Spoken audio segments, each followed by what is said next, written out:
এখানে সত্যি খুবই ভালো লেগেছে। বিশেষ বিশেষ যে রোগের এখানে টিটেনাস ডিপথেরিয়া টিকাকরণ কর্মসূচি, আয়রন ফলিক অ্যাসিড পরিপূরক, মাতৃদুগ্ধ বিষয়ে সচেতনতা, HbNc ও HbYc, ভিটামিন এ পরিপূরক, পোষণ অভিযান, কিশোরী বিবাহ ও গর্ভাবস্থা প্রতিরোধ, এগুলি বিভিন্ন কর্মসূচি এখানে নেওয়া হয়েছে। প্রত্যেকটি খুবই গুরুত্বপূর্ণ। আমাদের যারা আজকে এখানে শিশুরা উপস্থিত হয়েছে, আজকে তারা শিশু, আগামী দিন তারা দেশের এবং রাজ্যের ভবিষ্যৎ।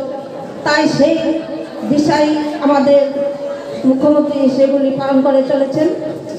সুস্থভাবে যদি আমাদের শিশুরা বেড়ে না ওঠে তাহলে ভবিষ্যতেও তারা কোনো কাজে লাগবে না। তাই সেই দিশায় তিনি এই চিন্তাধারা নিয়েছেন এবং 14 দিন যাবৎ চলবে সেগুলি। আশা করি আমাদের যেখানে হেলথ সেন্টারে যারা উপস্থিত আছেন, এবং আমরা দেখেছি কোভিড চলাকালীন সময়ে আমাদের যারা আশাকর্মী বোনেরা আছেন এবং আমাদের যারা চিকিৎসকরা আছেন, বাড়ি বাড়ি গিয়ে তারা ওই সময়ে এগুলি টিকা এবং ট্যাবলেট বাড়ি বাড়ি গিয়ে পৌঁছে দিয়ে এসেছেন। তাদের যে স্বাস্থ্যের কথা চিন্তা না করে, আমরা তখন বয়ে ঘর থেকে বেরোতাম না, ওনারা ঠিকই বাড়ি বাড়ি পৌঁছে দিয়েছেন ওনাদের জীবনের কথা চিন্তা না করে। তাই আমি আমার ব্যক্তিগত